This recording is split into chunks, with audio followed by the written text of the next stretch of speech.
Hello दोस्तों, स्वागत है आपका हमारे YouTube चैनल में। तो देखिए, आज चर्चा करनी है एक नए टॉपिक की और वो है विजयनगर साम्राज्य। ठीक है, तो देखिए विजयनगर साम्राज्य यदि आ जाए, विजयनगर साम्राज्य का आधुनिक नाम क्या है?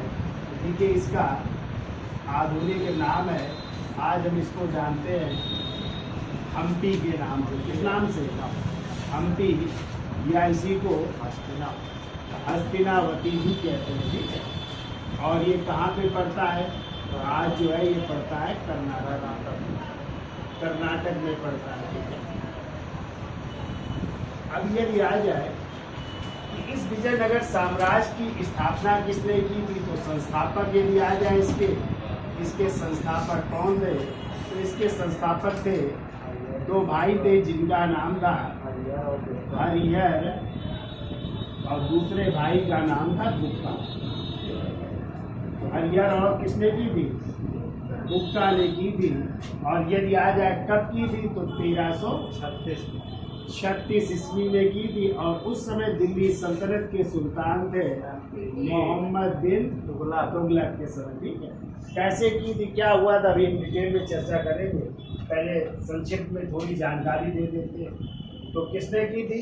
हरिहर और गुप्ता ने। कब की थी? 1336 में। और उस समय दिल्ली सल्तनत के सुल्तान कौन थे? मोहम्मद बिन तुगलक के समय। तो क्वेश्चन आ जाता है कि जो है हरिहर और गुप्ता ने किस दिल्ली सल्तनत के सुल्तान के समय विजयनगर साम्राज्य की स्थापना की थी? ठीक है, चार आंसर होंगे।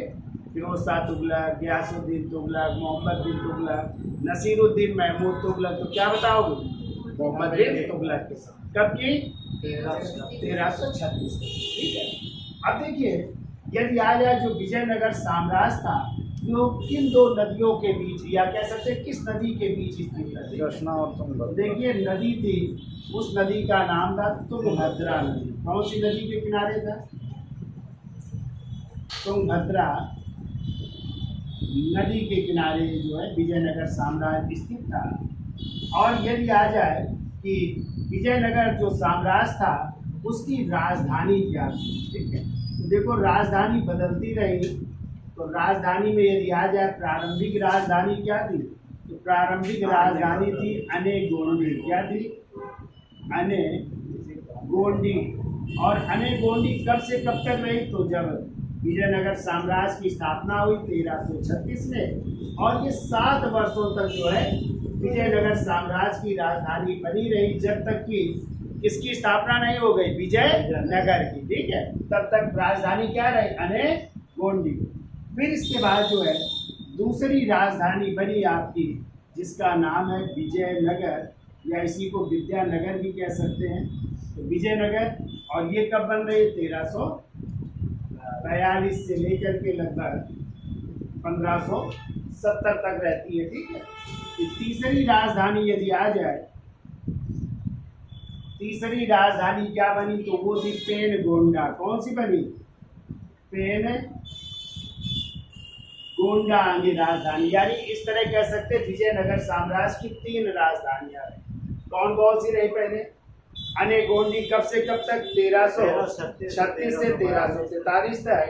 फिर इसके बाद जो है 3607, क्या होगा? 43। और फिर जो है 1343 से लेकर के कब तक?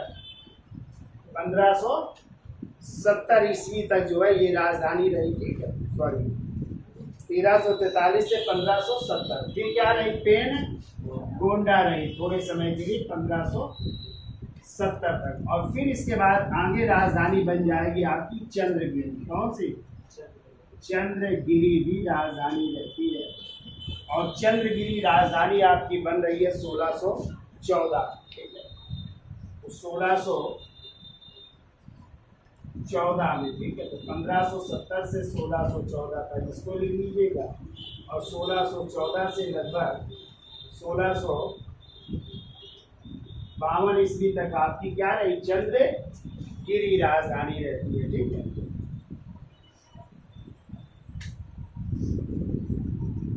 तो ये जो है 4 राजधानियां रही किसकी? विजयनगर साम्राज्य। प्रारंभिक राजधानी अनेगोंडी जो 7 वर्षों तक रहती है, ठीक है, और 7 वर्षों में बनकर के तैयार हो गई क्या, विजयनगर। तो 1343 से 1570 तक, फिर 1570 से 1614 तक पेनगोंडा, और फिर इसके बाद जो है चंद्रगिरी बनती है 1614 से 1605, ठीक है।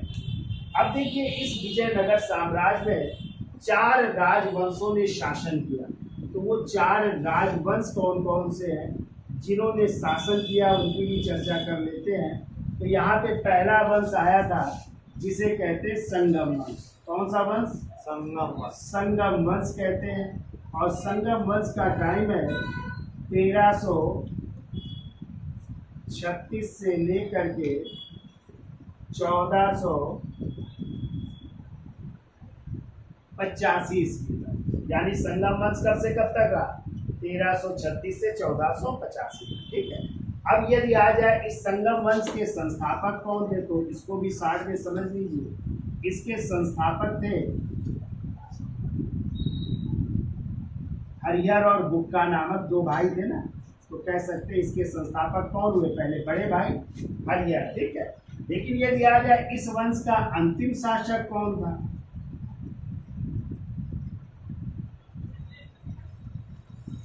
तो अंतिम शासक की बात आ जाए कि अंतिम शासक कौन थे, तो वो थे विरूपाक्ष द्वितीय। कौन थे, विरूपाक्ष द्वितीय।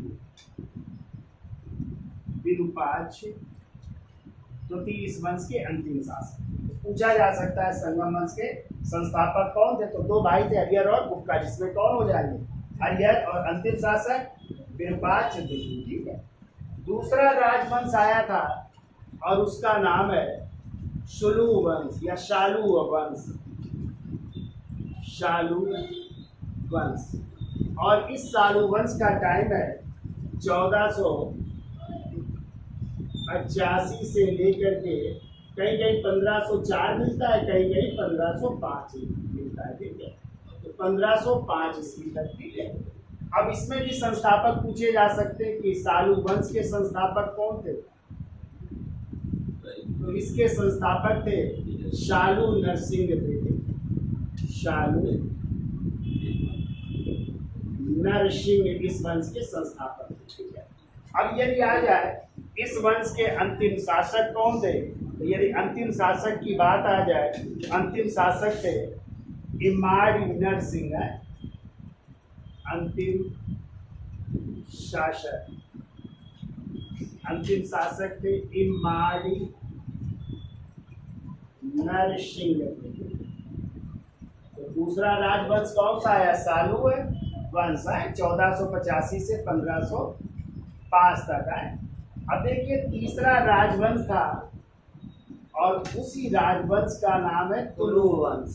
कौन सा वंश, तुलु वंश है। और इस तुलु वंश का टाइम है 1505 से लेकर के 1570 ईस्वी। कब तक, 1505 से 1570 ईस्वी, ठीक है। यदि आ जाए इस वंश के संस्थापक कौन थे, तो इसी वंश के संस्थापक थे नरसा नायक के बेटे, जिनका नाम था वीर नरसिंह। क्या नाम था, वीर नरसिंह, ठीक है। और इसी वीर नरसिंह का छोटा भाई होगा जो पूरे विजयनगर साम्राज्य का सर्वाधिक शक्तिशाली शासक होगा, महानतम शासक होगा, जिसका नाम है कृष्णदेव राय। इन्हीं के छोटे भाई थे, किसके, वीर नरसिंह के, ठीक है। और यदि आ जाए तुलु वंश का अंतिम शासक कौन था, तो इसके अंतिम शासक थे जिसका नाम था सदाशिव राय। सदाशिव राय थे। और यही सदाशिव राय होंगे जो पराजित होंगे एक युद्ध में, तालीकोटा का युद्ध पढ़ाया तो मुझे, 23 जनवरी 1565 को लड़ा जाएगा विजयनगर और बहमनी साम्राज्य के बीच। तो उस समय विजयनगर के शासक कौन थे, सदाशिव राय, ठीक है। अब इस तुलु वंश के बाद जो चौथा राजवंश आएगा, उसी राजवंश का नाम है आरवीडू वंश। कौन सा वंश, आरवीडू वंश। और इस आरवीडू वंश का टाइम यदि आ जाए तो 1570 से शुरू हो रहा है और 1652 ईस्वी तक इसका टाइम है, ठीक है। अब यदि आ जाए आर्मीडू वंश के संस्थापक कौन थे? आर्मीडू वंश के संस्थापक थे जो इन्हीं सदाशिव राय के मामा थे, जिनका नाम था तिरुमल। ठीक है, तो जब ये तालीकोटा का युद्ध होगा जिसमें सदाशिव राय पराजित हो जाएंगे, तो इनको लेकर के वो कहाँ भाग जाएगा? पेन गोंडा पा भाग जाएगा और वही 1570 में सदाशिव राय की हत्या कर देगा और जो है कौन से राजवंश की स्थापना करेगा? आर्मीडू वंश की स्थापना करेगा। तो उसका नाम है तिरुमल। क्या नाम है? तिरुमल नाम है। ठीक है, और यदि आ जाए इस वंश के अंतिम शासक कौन थे? तो इस अंश का अंतिम शासक है जिसका नाम है श्रीरंगा तृतीय। श्रीरंगा तृतीय इस वंश के अंतिम शासक। इतना याद हो जाएगा, चारों राजवंश के संस्थापक और अंतिम शासक। हाँ, ये पूछे जा सकते हैं, टाइम भी पूछा जा सकता है। संगम वंश का टाइम कब से कब तक है? 1336 से 1485। संस्थापक कौन है? हरिहर। अंतिम शासक कौन है? विरूपाक्ष द्वितीय। शालू वंश का टाइम 1485 से कहीं कहीं 1504 मिलता है, कहीं कहीं 1505 से 1505 तक। संस्थापक कौन है? शालू नरसिंह। अंतिम शासक निमाड़ी नरसिंह इस वंश के। फिर तीसरा राजवंश आएगा तुलु वंश, जिसके टाइम है 1505 से 1570 ईस्वी। ठीक है, संस्थापक कौन है? वीर नरसिंह। अंतिम शासक कौन है? सदाशिव राय। फिर चौथा राजवंश कौन सा है? आर्मीडू वंश। टाइम है 1570 से 1652 ईस्वी। संस्थापक कौन है? तिरुमल।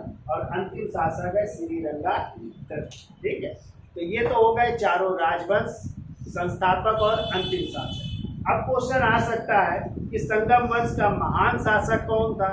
या आ जाए तुलु वंश का सबसे महान शासक, या विजयनगर साम्राज्य का सबसे महानतम शासक कौन था? ठीक है, या आ जाए आर्मीडू वंश का महान शासक कौन था? तो इनकी भी हम चर्चा कर लेते हैं, वन लाइन में लिख लेते हैं। ठीक है, फिर इसके बाद हम अलग अलग राजवंश की चर्चा करेंगे कि संगम वंश के संस्थापक कौन थे और ये संगम वंश नाम कैसे पड़ा। ठीक है, तो उसकी हम चर्चा करेंगे। और जो हरिहर और बुक्का थे, हरिहर और बुक्का इन्होंने इस्लाम धर्म स्वीकार कर लिया, लेकिन फिर इनका जो है क्या हुआ? इनका जो है फिर शुद्धिकरण किया गया। तो किसने शुद्धिकरण किया कि फिर ये हिंदू बन गए? पहले हिंदू थे, फिर मुसलमान बने, मुस्लिम से फिर क्या बनेंगे? हिंदू बनेंगे। कैसे बनेंगे उसकी भी हम चर्चा करते हैं। ठीक है, तो यहाँ तक समझ में आ गया। ठीक है, तो आधुनिक नाम क्या है विजयनगर का? हम्पी या हस्तिनावती, जो कहाँ पे वर्तमान में? कर्नाटक में। संस्थापक कौन लोग थे? हरिहर और बुक्का। कब स्थापना की थी? किसके समय? समय सुल्तान दिल्ली का कौन था? मोहम्मद बिन। ये जो विजयनगर साम्राज्य था किस नदी किनारे था? भद्रा नदी किनारे। विजयनगर की प्रारंभिक राजधानी क्या थी? अनेगोंडी, जो कितने वर्षों तक रही? 60 वर्ष, 1336 से 43। ये 1343 में विजयनगर। तो कभी कभी क्वेश्चन आ सकता है कि विजयनगर राजधानी बनने में कितने वर्ष लगे? तो 60 वर्ष। 60 वर्ष में ये बनकर के तैयार हुई। तो कब बनी ये? 1343 से लेकर कब तक रही? 1570 में क्या बन गई? पेन गोंडा। कब तक? 1614 तक। फिर 1614 में क्या बन गई? चंद्रगिरी बन गई। ठीक है, और इसी विजयनगर के अवशेषों पर आप लोग पढ़ोगे एक राज्य का स्थापना होगी मैसूर, और वहां पे एक वंश आएगा वाडियार वंश, और उसी वाडियार वंश को समाप्त करके कौन? हैदर अली और फिर टीपू सुल्तान मैसूर पर शासन करेंगे। कभी आ जाए कि मैसूर जो राज था किसके खंडहरों में विकसित हुआ? इसी विजयनगर साम्राज्य पतन हो रहा था, तो एक नया साम्राज्य स्थापित होगा, वो होगा मैसूर, और वहीं पर आएगा आर्यार वंश। और उसी आर्यार वंश के राजा चिक्का कृष्णराज द्वितीय की हत्या करके, और उनके जो मंत्री थे देवराज और नंदराज की हत्या करके हैदर अली मैसूर का शासक बन जाएगा। फिर हैदर अली जब मरेगा, एक युद्ध में घायल हो जाएगा, मृत्यु हो जाएगी 1782 में, तो अगला जो है बनेगा कौन? उसका बेटा टीपू सुल्तान, जो चतुर्थांग मैसूर युद्ध में 1799 में मारा जाएगा। ठीक है, तो आगे पढ़ेंगे आप लोग। ठीक है, तो इसका स्क्रीनशॉट ले लो, फिर आगे चलते हैं। तो देखिए, यदि क्वेश्चन आ जाए संगम वंश का महान शासक, संगम वंश का महान शासक। तो यदि संगम वंश का महान शासक आ जाए क्वेश्चन, तो आप लोग आंसर मारेंगे देवराय द्वितीय। क्या मारोगे? देवराय दो हुए हैं, एक देवराय प्रथम हुए संगम वंश में, एक देवराय द्वितीय हुए हैं। ठीक है, तो देवराय प्रथम के समय इटली का यात्री निकोलो कोंटी आएगा, और इन देवराय द्वितीय के समय फारस का यात्री आएगा अब्दुल रज्जाक। कौन आएगा? अब्दुल रज्जाक। दोनों क्वेश्चन बहुत पूछे गए। ठीक है, अब दूसरा क्वेश्चन आ सकता है तुलु वंश का। तुलु वंश का सबसे महानतम शासक, सबसे महान शासक या महानतम शासक एवं संपूर्ण विजयनगर साम्राज्य, संपूर्ण विजयनगर साम्राज्य का महानतम शासक।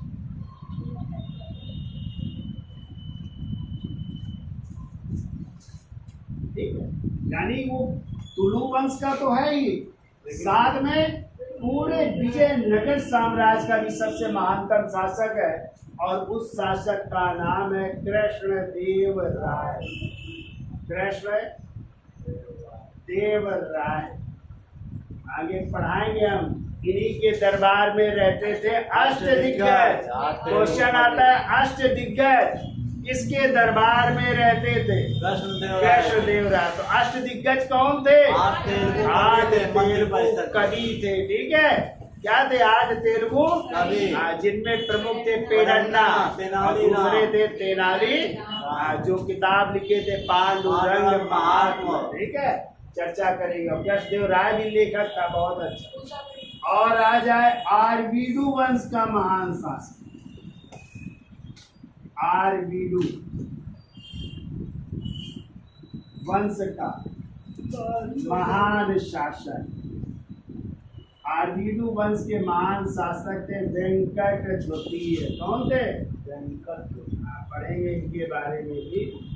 वेंकट द्वितीय कौन थे? वेंकट। ये किस वंश के हैं? तो तीनों वंश के देखो हमने लिखा दिए। कौन कौन? संगम वंश, तुलु वंश और आरवीडू वंश। ठीक है, तो संगम वंश का कौन हो जाएगा? देवराय द्वितीय। तुलु वंश या पूरे विजयनगर का पूछ लिया जाए तो कृष्णदेव राय, और आरवीडू वंश का आ जाएगा तो कौन हो जाएगा? वेंकट। क्लियर? अब देखो एक क्वेश्चन और आ सकता है कि विजयनगर और बहमनी साम्राज्य के बीच युद्ध का कारण क्या था? देखो, विजयनगर प्लस बहमनी से ज्यादातर युद्ध होते थे हैं, तो बहमनी साम्राज्य के बीच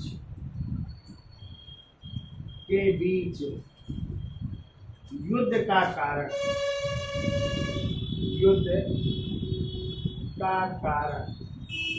युद्ध का कारण था रायचूर दोआब। क्या था?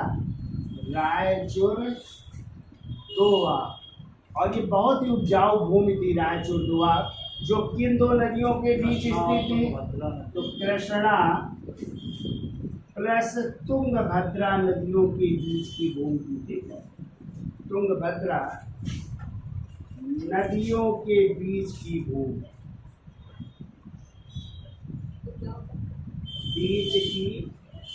ठीक है, बड़ी उपजाऊ भूमि थी। तो इसको लेकर के दोनों राज्यों के बीच युद्ध हुआ करते थे। ठीक है, किसके किसके बीच? विजयनगर और बहमनी। तो युद्ध का कारण यदि आ जाए तो आप लोग क्या बताओगे? रायचूर दोआब। और पूछा जा सकता है रायचूर दोआब किन दो नदियों की उपजाऊ भूमि थी, या किन दो नदियों की भूमि थी? तो कृष्णा प्लस तुंगभद्रा।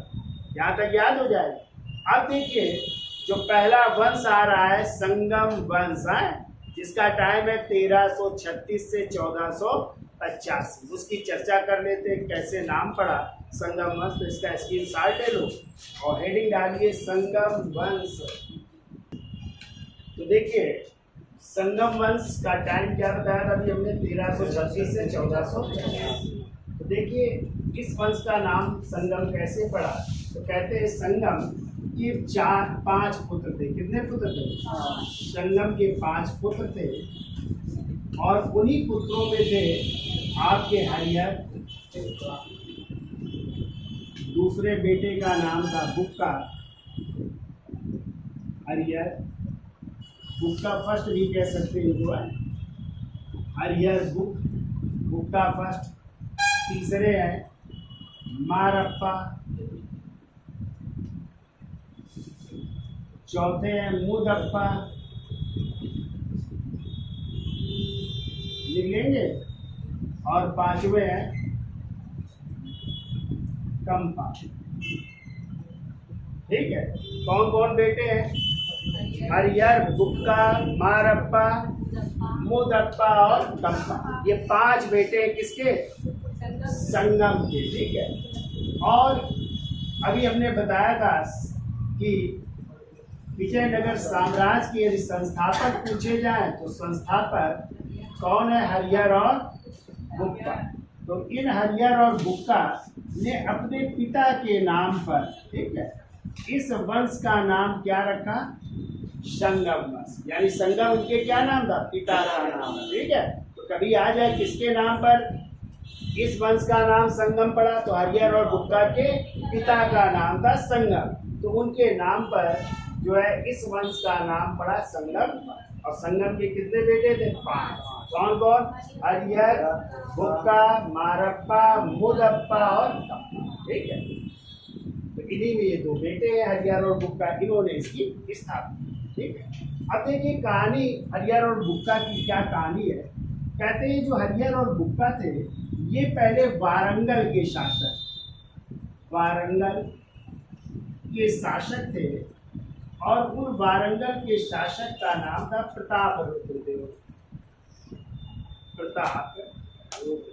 रुद्रदेव द्वितीय के। यहाँ जो है ये राजस्व अधिकारी थे। दोनों भाई क्या थे? ये राजस्व इकट्ठा करने की जिम्मेदारी थी। यानी किस पद पर थे ये? राजस्व अधिकारी के पद पर थे। लेकिन वहां से ये दोनों भाई, वारंगल से ये दोनों भाई भी चले गए कामपिल्ले। कहाँ चले गए? कामपिल्ले चले गए, और कामपिल्ले जा करके इनको जो है वहां पे ये मंत्री बन गए। क्या बन गए? मंत्री बना दिए गए, यानी पद इनका बड़ा हो गया तो मंत्री वहां पे बन गए कामपिल्ले। तो कहते हैं उसी समय जो है जो मोहम्मद बिन तुगलक के दिल्ली सल्तनत के शासक थे, यानी मोहम्मद बिन तुगलक ने कहाँ पर आक्रमण किया? कामपिल्ले पर। ठीक है, कहाँ पे? कामपिल्ले पर आक्रमण किया, और आक्रमण करके जो है इन दोनों भाइयों को, इसको हरिहर और बुक्का को पकड़ करके ले आए अपने साथ जो है दक्कन। चूंकि आपको पता है कि मोहम्मद बिन तुगलक ने अपनी राजधानी बदली थी। दिल्ली से कहाँ ले गया? दौलताबाद या देवगिरी, या इसी को कुतुबुल इस्लाम के नाम से जाना जाता है ना, पढ़ाया है ना हमने। तो वहाँ ले आए, और इनको जो है जब पकड़ के लाया गया तो इन दोनों को जो है इस्लाम धर्म स्वीकार करना पड़ा। ठीक है, जबरदस्ती कौन सा धर्म स्वीकार करवा दिया? मुस्लिम। इस्लाम धर्म स्वीकार करवा दिया, इस्लाम धर्म स्वीकार कर लिया, और इनको पद भी मिला। ठीक है, अब इसके बाद जो है इन्होंने, मोहम्मद बिन तुगलक ने कहा हरिहर और बुक्का से कि आप कामपिल में अभी मंत्री थे, हम जो है हरिहर को बनाएंगे वहाँ का शासक, और बुक्का जो है वहाँ के मंत्री या अच्छे पद पर दिए जाएंगे। इसलिए चूंकि वहाँ पे कामपिल में विद्रोह भी चल रहा था, तो कहा ये विद्रोह को दमन करिए और आपको ये बनाया जाएगा। तो फिर इनको भेजा जा रहा है दोनों भाइयों को कहाँ पे? कामपिल के विद्रोह को दमन करने के लिए। तो कहते हैं जब ये कामपिल गए विद्रोह को दमन करने के लिए, तो वहीं पर जो है ये प्रेरित होते हैं, यानी इनको प्रेरणा मिलती है उस समय के जो है आचार्य थे, जिनका नाम था स्वामी माधव विद्यारण से। किससे? माधव विद्यारण से। माधव विद्यारण प्लस इनके भाई थे तो इनके भाई भी थे और इनके भाई जो है वेदों के भाष्यकार थे, वेदों के भाष्यकार। और उन वेदों के भाष्यकार का नाम था शायण। क्या नाम था? शायण। यानी ये दोनों लोग भाई थे। कौन कौन? माधव विद्यारण और शायण। तो पूछा जाता है कि किसके दरबार में जो है वेदों के भाष्यकार शायण निवास करते थे, ठीक है, या किस राज्य में निवास करते तो आप लोग बताएंगे। विजयनगर साम्राज्य में रहते थे, ठीक है। तो इनसे क्या होते हैं? दोनों भाई प्रेरित होते हैं, ये प्रेरणा देते हैं कि यार तुमने इस्लाम धर्म क्यों स्वीकार कर लिया है, हिंदू धर्म क्या खराब था। तो इनसे प्रेरित होते हैं। तो कहा नहीं ठीक है, हम फिर से जो है हिंदू धर्म अपना लेंगे। तो प्रेरित हुए, तो अब जो है प्रेरित तो हो गए, स्वीकार भी कर लिया, लेकिन अब इनका क्या करना था? शुद्धिकरण करना था। तो अब शुद्धिकरण के लिए कोई आचार्य बुलाए जाएंगे बहुत बड़े। पता है कहाँ के शंकराचार्य को बुलाया गया? श्रृंगेरी मठ है ना आपका? कहाँ पे श्रृंगेरी मठ? पूरी उड़ीसा। पूरी उड़ीसा में वहाँ पे कहाँ पे? 4 मठ है ना। ज्योतिष मठ बद्रीनाथ उत्तराखंड में है। गोवर्धन पीठ कहाँ पे है? गुजरात में। तो गोवर्धन पीठ है पूरी उड़ीसा में, और द्वारका पीठ है गुजरात में। सॉरी, सही है। तो शारदा पीठ है, और श्रृंगेरी पीठ है आपकी कांची मैसूर कर्नाटक, ठीक है। तो किसको बुलाया गया? श्रृंगेरी के शंकराचार्य। भाई श्रृंगेरी ऐसे लिखेंगे, श्रृंगार लिखना आता है सबको? हिंदी में आ सकता है। श्रृंगार सही लिखे है तो ऐसे श्रा बनेगा, और गा बड़ा और रा बन जाएगा, ठीक है। आप लोग ऐसे लगा दे तो वो गलत है, ठीक है। तो श्रृंगेरी के शंकराचार्य,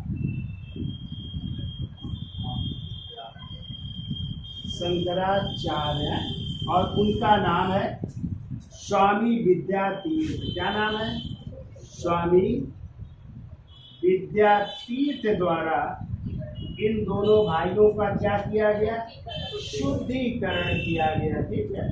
और इस तरह जब शुद्धिकरण हुआ तो शुद्धिकरण द्वारा जो है इन्होंने फिर जो है हिंदू धर्म अपना लिया, ठीक है। और अपनाने के बाद जो है एक नए साम्राज्य की स्थापना करते हैं, और वो था विजयनगर साम्राज्य। और वहाँ पे पहला वंश स्थापित हुआ संगम वंश। कौन सा वंश? संगम वंश। किसके नाम से? अपने पिता के नाम से इस वंश की स्थापना की, ठीक है। और हमने आपको बताया था कि इस विजयनगर साम्राज्य की जो प्रारंभिक राजधानी बनी, क्या बनी थी? गोंडी बनी। और फिर 7 वर्षों बाद जो है क्या बन गई? विजयनगर, या इसी को कहते विद्यानगर जो है बन गई, ठीक है। कब बन गई? तो 1347।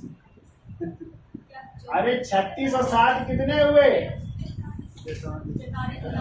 1343 ईस्वी में राजधानी क्या बन गई? विजयनगर या विद्यानगर, ठीक है। तो इस तरह जो है हरिहर की राजधानी क्या हो गई? हाँ।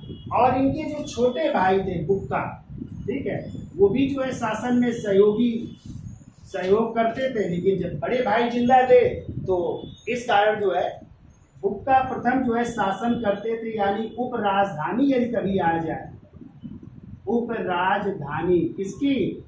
विजयनगर की। तो क्या थी उप राजधानी? इसकी उप राजधानी थी गुट्टी। क्या नाम था? हाँ, तो उप राजधानी थी गुट्टी, ये भी लिख लेना है। तो गुट्टी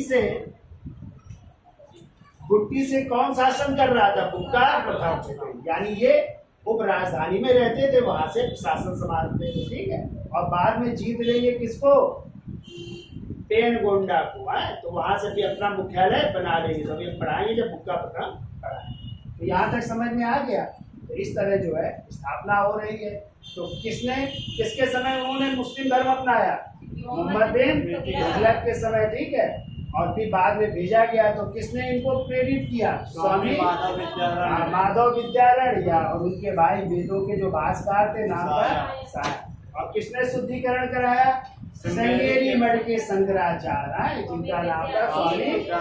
पुनः उनको शुद्धिकरण किया गया मंत्रों से, जल से, है शुद्धिकरण द्वारा जो है फिर उन्होंने हिंदू धर्म अपना लिया।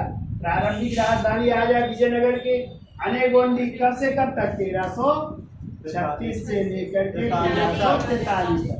अभी 7 वर्षों में हमने बताया आपकी राजधानी क्या बन गई, विजयनगर या विद्यानगर, तो ये हो गई। ठीक है, उप राजधानी आ जाए क्या बनी, गुटकी बनी, और यहाँ से कौन, छोटे भाई उनका प्रथम शासन करते। ठीक है, अब देखो हरिहर प्रथम के समय जो है ये क्या क्या जीत रहे हैं, तो इनका एक पॉइंट याद रखिएगा, मथुरा विजय। कौन सी, मथुरा पर आक्रमण। ठीक है, तो मथुरा पर आक्रमण कर रहे हैं हरिहर प्रथम के समय। बुक्का प्रथम के 2 बेटे होते हैं, क्योंकि हरिहर के कोई पुत्र नहीं था। हरिहर जो ये बड़े भाई हैं इनके कोई पुत्र नहीं था।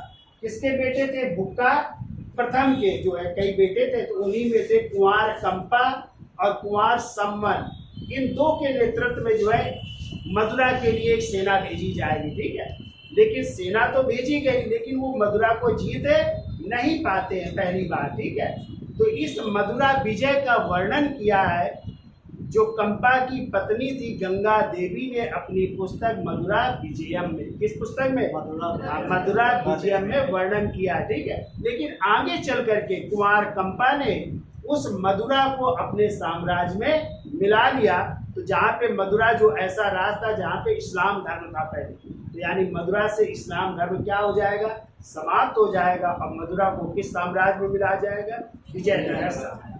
किसके नेतृत्व में, कुंवर कंपा के नेतृत्व में। ठीक है, और उन्हीं की पत्नी थी गंगा देवी, जिन्होंने किस पुस्तक की रचना की, मथुरा विजयम की रचना की, और उसमें इस विजय का उल्लेख किया। ठीक है, ये महत्वपूर्ण विजय थी किसके समय, पहले हरिहर के समय, तो लेकिन वो सफल नहीं हुई थी। बुक्का के समय उनके बेटे ने पूरी की थी, 1500 कुछ में जो है उसको पूरा किया था। ठीक है, तो अभी चर्चा करते हैं। ठीक, इसके साल ले लो फिर आगे चलते हैं। तो देखिए, तो विजयनगर साम्राज्य जो है यदि आ जाए किस नदी के किनारे स्थित था, अभी हमने आपको बताया विजयनगर जो है साम्राज्य तुंगभद्रा नदी के किनारे स्थित था। ठीक है, अब यदि आ जाए इस विजयनगर साम्राज्य को उद्घाटित करने का श्रेय किसे दिया जाता है, तो 1901 में एक इतिहासकार है जिनका नाम था सीवेल। क्या नाम था, सीवेल महोदय। हाँ, सीवेल महोदय नाम था, और वैसे पूरा नाम था रॉबर्ट सीवेल। रॉबर्ट सीवेल महोदय ने, और इन्होंने एक किताब लिखी है, ए फॉरगेटन एम्पायर। ए फॉरगेटन एम्पायर, इंग्लिश में आप लोग लिख सकते हैं, इंग्लिश में भी लिख सकते हैं। इसका मतलब है एक विस्मृत साम्राज्य। विस्मृत का मतलब जो भूल गया है साम्राज्य, एक विस्मृत साम्राज्य, ये पुस्तक का नाम है, हिंदी में कहेंगे। इस पुस्तक में सर्वप्रथम उन्होंने जो है किस साम्राज्य को उद्घाटित किया है, जैसे विजय नगर साम्राज्य को उद्घाटित करने का श्रेय दिया इन्होंने किया। ठीक है, और आज की स्थिति में आपको पता होना चाहिए 1976 में जो है 1976 में जो हम्पी आधुनिक जो नाम है विजयनगर का, ठीक है, हम्पी हस्तिनावती है ना, इसको जो है राष्ट्रीय विरासत घोषित किया गया भारत में। क्या घोषित किया गया, राष्ट्रीय विरासत घोषित कर दी गई। लेकिन आपको पता होना चाहिए फिर 1986 में इसी हम्पी को या विजयनगर साम्राज्य को क्या विश्व विरासत घोषित कर दिया गया। किसके द्वारा, यूनेस्को द्वारा। यूनेस्को द्वारा इसको अब किस सूची में शामिल कर दिया गया, विश्व विरासत सूची में शामिल कर दिया गया, या वर्ल्ड हेरिटेज में इसको शामिल कर दिया गया। ठीक है, तो पहले किसमें 76 में हम्पी को भारत की राष्ट्रीय विरासत घोषित किया गया, लेकिन 86 में यूनेस्को द्वारा इसे विश्व विरासत या वर्ल्ड हेरिटेज में इसको शामिल कर दिया गया। ये भी आपको याद रखना। ठीक है, ठीक है। 1816 में एक और लिख लो पॉइंट, JF फ्लीट ने 1816 में JF फ्लीट महोदय ने कहते यहाँ के मंदिरों के अवशेषों को उद्घाटित किया। मंदिरों के अवशेषों को उद्घाटित किया है।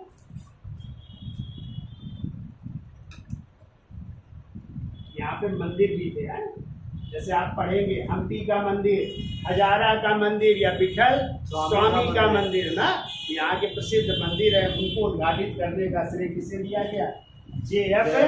फ्रीड महोदय ने जो है मंदिर की दीवारों पर या मंदिरों को उद्घाटित किया, उनकी दीवारों में जो अभिलेख लिखे हैं उनको उद्घाटित किया। तो बहुत से इतिहासकारों को श्रेय दिया जाता है इस विजयनगर साम्राज्य को लाने में, ठीक है।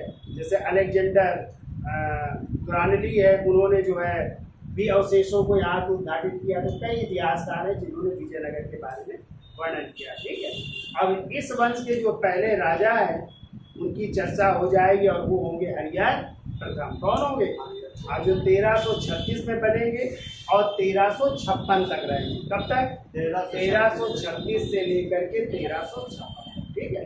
तो आज के लिए इतना रखते हैं, फिर आगे जो है कर्म चर्चा करते हैं।